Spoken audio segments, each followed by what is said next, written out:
C'est la première fois dans l'histoire du Mali l'ampleur d'une telle attaque. Ce 25 avril, le Mali est victime l'une des attaques qu'il n'a jamais connues de son histoire, qui a malheureusement coûté la vie au ministre de Défense et des anciens combattants, le général d'armée Sergio Camara, paix à son âme.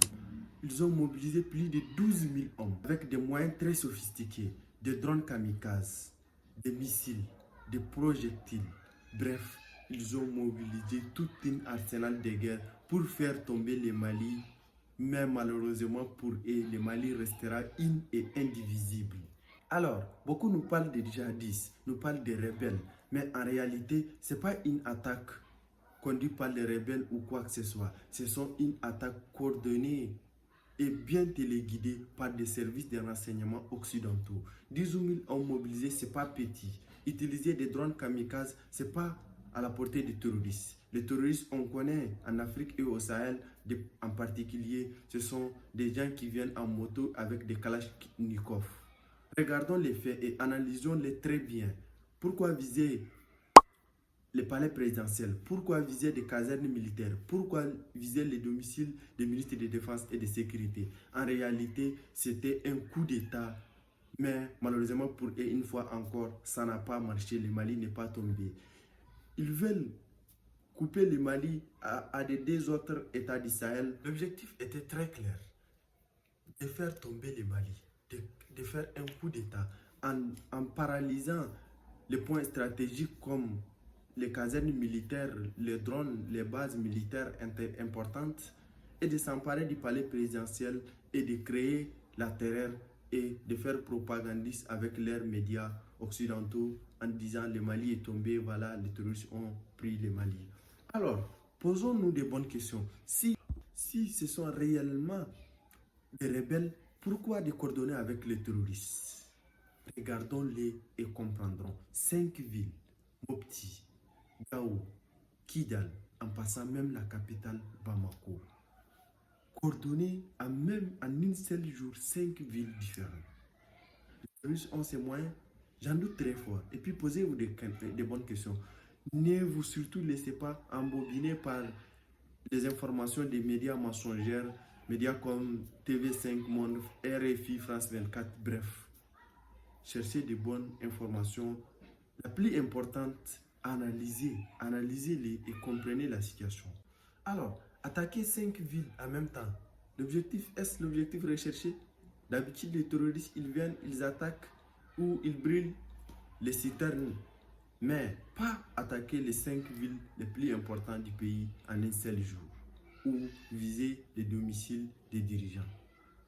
En réalité, il n'y a pas de rebelles, il n'y a pas de terroristes ou djihadistes, ce sont des mercenaires comme on venait d'évoquer. Leur objectif du 25 avril, c'est un coup d'État au Mali. Mais une fois encore, ils ont échoué et ils échoueront même demain, Inch'Allah. Autre point que je vais analyser avec vous, regardons le territoire du Mali. Le Mali, c'est 1 million quelque chose de kilomètres carrés.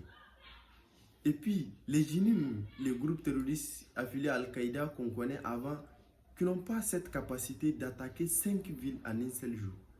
Ces territoires comme Maliens, comment attaquer? Sinon, ce n'est pas un travail prémédité, attaquer en un seul jour 5 villes.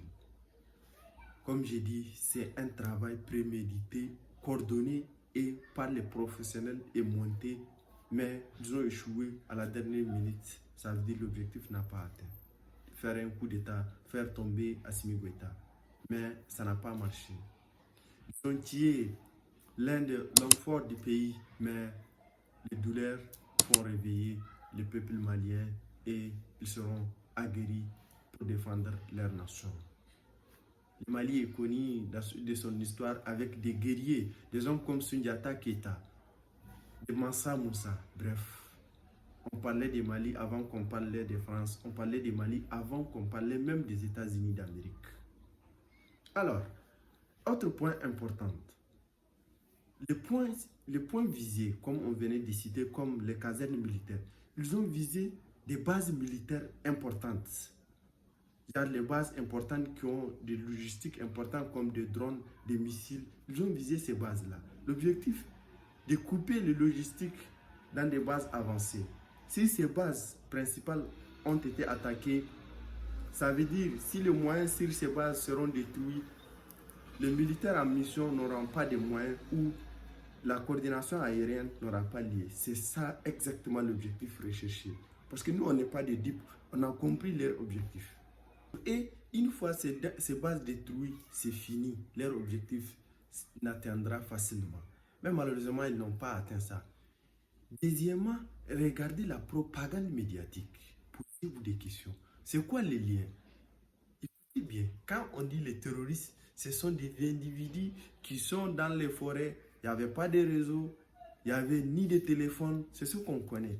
Mais le terrorisme de 2026 au Sahel, j'ai remarqué souvent, tant qu'il y a eu des attaques au Sahel, boum, l'Internet, on va voir des vidéos, des images, pas des médias. Pourquoi on ne se pose pas cette question? Si ces gens-là, ils ne sont pas recrutés, et ils sont... En fait, c'est une ligne, quoi. Ils sont se coordonnés ensemble. Et ils font leur travail sur les médias et de l'autre côté, ils ont des armes. Alors, considérons là cette guerre-là comme une guerre internationale qui est imposée sur le Sahel et non des terroristes ou des rebelles séparatistes. Ne laissez pas tromper par les mots parce qu'ils choisissent les mots utilisés pour vous guider dans la direction qu'ils veulent. Il y a une phrase qui disait que les médias veulent vous informer de ce qu'ils sachent, de ce qu'ils veulent que tu saches. Les médias ne t'informeront jamais, mon frère.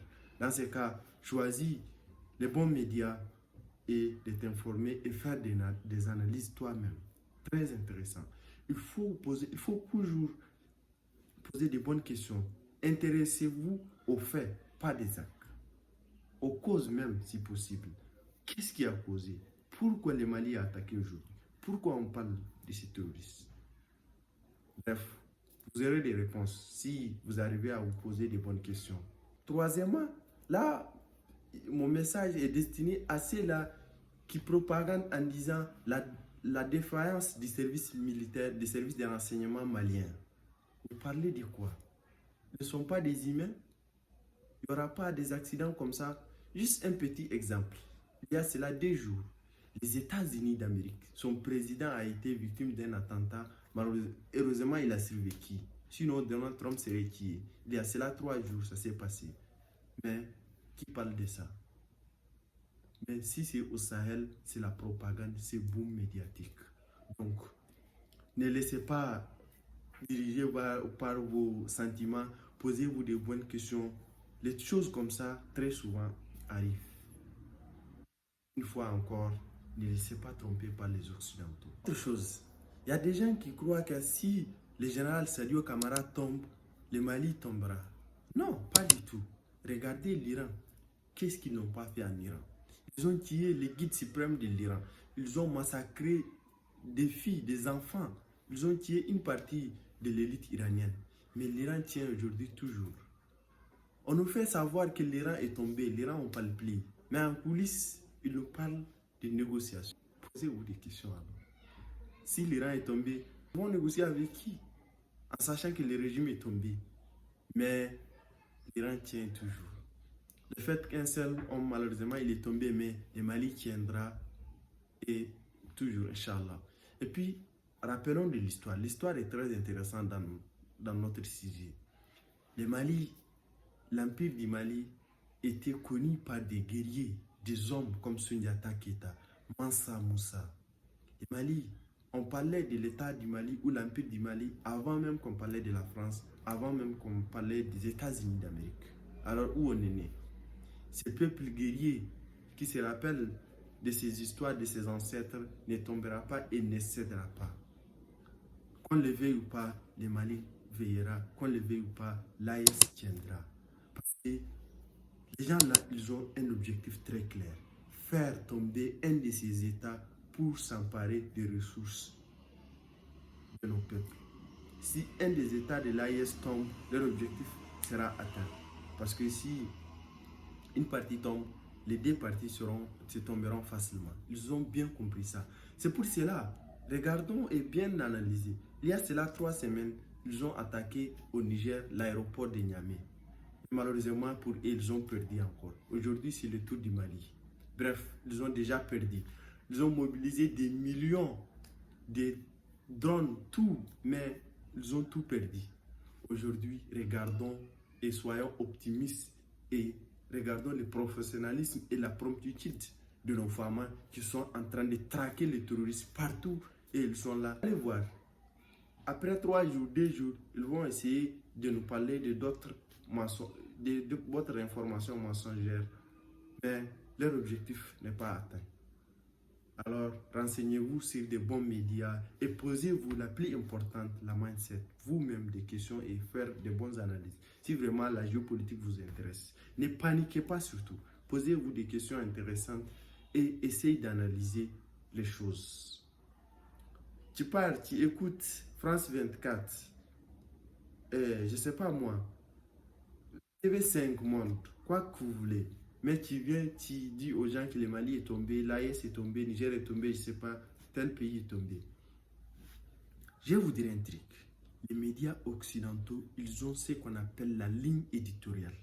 Ils ont une ligne éditoriale propre à eux. Ça veut dire, tu n'as pas droit à défier cette ligne-là. Tu es obligé de rencontrer ce qu'on t'a dit, de ce qu'on t'a préparé en tant que journaliste. Non, tu n'as pas le droit de rencontrer d'autres choses. Donc, c'est quoi cette ligne éditoriale est remplacée et coordonnée avec quoi, si vous voulez, ce sont protégés. Ils protègent leurs intérêts en Afrique et partout dans le monde. Si un journaliste défie, c'est dehors. Claudia Sarr, Alain Foka, tant d'autres. Alors, les médias occidentaux ne sont pas neutres et ne seront jamais neutres. Un exemple très piquant. En France, 90% des médias détenus par les hommes riches comme Vincent Bolloré, comme Bernard Arnault. Posez-vous, pourquoi un homme riche détenait les médias?